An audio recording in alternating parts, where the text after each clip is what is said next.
Nah, selanjutnya aku tuh cari referensi dokter lagi.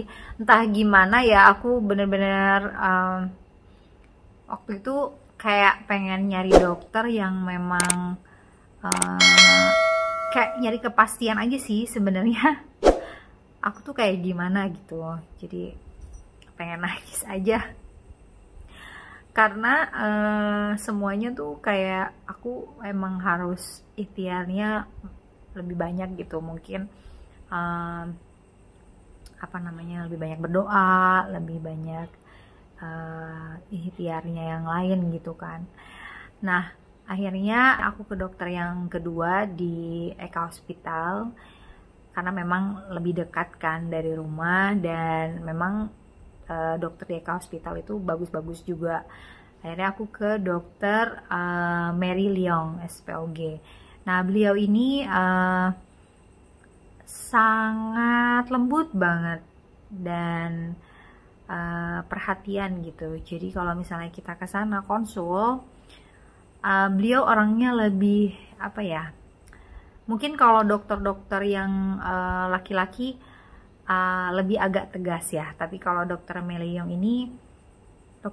ini lebih kayak santai dan lebih lembut gitu orangnya.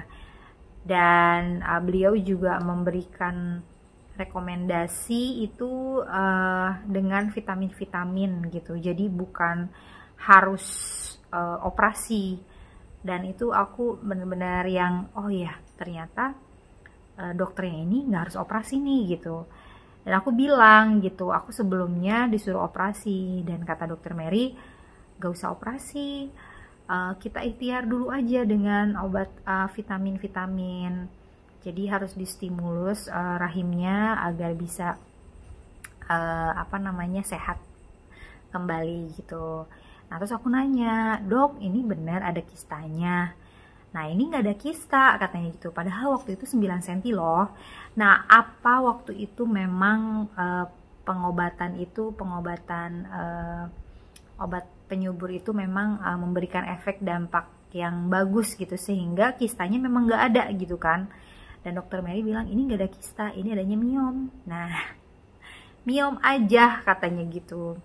Nah, sebenarnya agak bingung juga sih ya, apakah ini memang alatnya yang salah atau memang dokternya salah diagnosa, atau dokter yang sebelumnya salah diagnosa. Jadi banyak referensi-referensi yang aku masih bingung, dan hasilnya tuh beda-beda gitu, jadi bikin membingungkan banget gitu kan.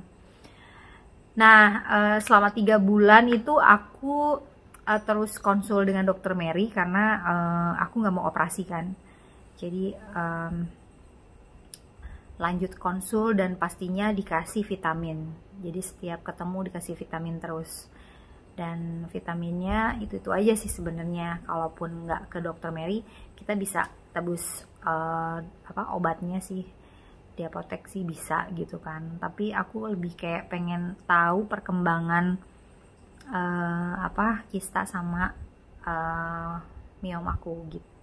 Nah, buat yang lagi promil, kalau misalnya kalian di daerah BSD, dokter Mary juga salah satu referensi yang bagus menurut aku, karena beliau juga orangnya sabar dan lebih lembut gitu. Jadi enak diajak buat cerita. Kalau misalnya kalian yang suka dokter yang pengen dengerin, nah dokter Mary juga termasuk yang baik banget sih. Nah, next untuk review dokter berikutnya di next video ya. Bye!